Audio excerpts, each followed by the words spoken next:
Hello there folks, and welcome to my very first road test review video thingy, whatever you want to call it. Today I am not driving my car that you've seen in other footage on my road videos, unfortunately. That's an Audi A3 saloon that unfortunately a few weeks ago got rear-ended. Fortunately, it's minor damage, it only requires a rear bumper, so no worries there. I have been given a courtesy car. Can you guess what it is? Unfortunately, it's one of my car's arch rivals. It's a BMW. It's a BMW 3 Series actually, so its main rival's the Audi A4, but nevertheless. This model is a 320D. It's a 320D luxury, that makes a difference, it's the high trim level. So, what do I think about it? Well, it's a BMW really, isn't it? It's very well equipped, it's very nice on the inside, but unfortunately BMWs to me have always been a little bit ostentatious, a little bit fussy, and I know whilst I don't really have that much of an image problem these days, it's still in my mind, unfortunately. Well, let's start. It's a 2-litre diesel. This particular example, I'm led to believe, has 181 brake horsepower. It's a twin turbo. And I can believe it because this car does shift when you put your foot down. Now, this engine I don't think is as refined as the equivalent Audi. I've got to be honest with that. I know people will accuse me of being an Audi fanboy because I've owned nothing but Audis for the past 7 years. But, I don't know, when this engine's cold and can tick over at low speeds, it is very mumbly and very grumbly. I mean, for a modern diesel, it's perfectly fine, but, compared to the equivalent 2-litre TDI that Audi make, I don't think it's as refined at low speed. Once you're up to speed though, however, it's perfectly fine. It's easily as refined as the Audi, there is no difference between them. BMW get a reputation for excellent handling. It's the ultimate driver's machine, that's what they're called. And I'm sorry to say this, but I've got to kind of dispute it. Yes, it does handle very well. It is an excellent handling car. There is no question about it. It's superb. But after driving the new Model A3 for the past 6 months, and then before that I had an Audi A4, this car's main rival. I had one of them for 3 years. I've got to steer it in exactly the same fashion. It doesn't handle any differently.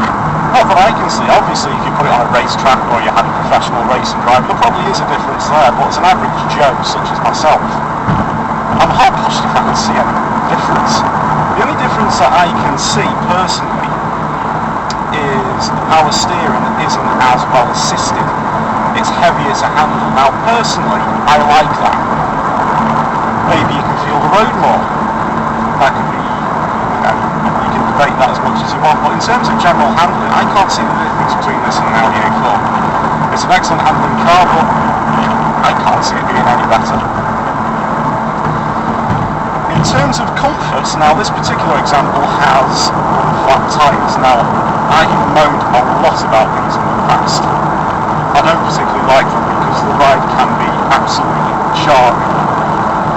Now, fortunately, as this isn't a race model, it's not an M Sport or anything like that with motor suspension or humongous albums or anything like that. It's actually okay. It's not that bad. It's not as bad as what I thought it would be. It's easily as comfortable as the A4, if not slightly more so, actually. However, again, the A4 I had was an S-Line, and that was loading it out with 19-inch alloy wheels. This rides very well. On a dual carriageway, on a motorway, and even on local streets by myself, which are riddled with potholes and lumps and all sorts of dints and divots and whatever you want to call them. It does ride out, reasonably well. So I must admit, I take my cap off to BMW. They do make a car that rides, fairly well.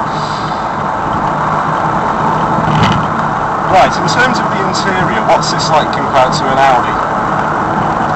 It's not the same. It's very nicely built. It's well trimmed. The plastics used are okay. However, when I do mention the plastics, they are good.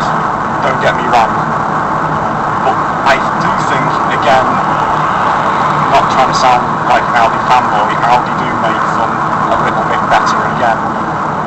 Considering this particular example I'm driving here, give or take a few £100, is about £35,000 with the options on it.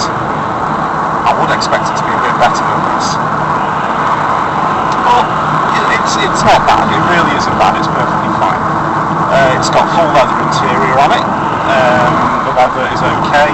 I believe BMW will use different qualities of leather. I think this one is probably their cheapest actually, because you can see the grain in it, and it feels a little bit false, but it's perfectly fine. The seats themselves, the quality, the comfort is fine. However, the adjustment, I'm sorry to say this, BMW, the adjustment of them is woeful. There's no roller switch where you can get a perfect adjustment for the backrest. It is on these lever things, which basically mean you've either got to sit bolt upright or flat on your back. Now, I've had this car now for 2 days. I still cannot get perfect driving position. This is probably about the best it's going to get. I don't want to touch this seat anymore. And I certainly don't want to touch it when I'm driving, as I did the first time I got in the car, and I ended almost up on the back seat. Less said about that, the better. In terms of space, it's on par with the A4 easily. It's enough for what I would want the car for. In terms of styling, I think this is definitely improvements on the old 3 Series. The model I'm driving now is a current one, but unfortunately, even as a car fanatic, I genuinely don't understand all this E number, F number malarkey. So this is the current model, which was launched in 2012. So whatever that you can decide for, that's up to you. From the side it's very nice, from the back it's very stocky. I'm really not fond of the front end though. It's not a very nice looking car from the front. Again, I'm trying not to sound like an Audi fanboy. I prefer the nice lines what the A4 has. It's more conservatively styled, but again, that is just a matter of personal opinion and personal choice. You may prefer this, that's up to you. A lot of people say, well, I've got to make this point talking about styling actually, a lot of people say all Audis look the same and they just use a photocopier to design their cars, which is, fair enough. Personally, I like the cars to look similar to one another. I don't have an issue with that at all.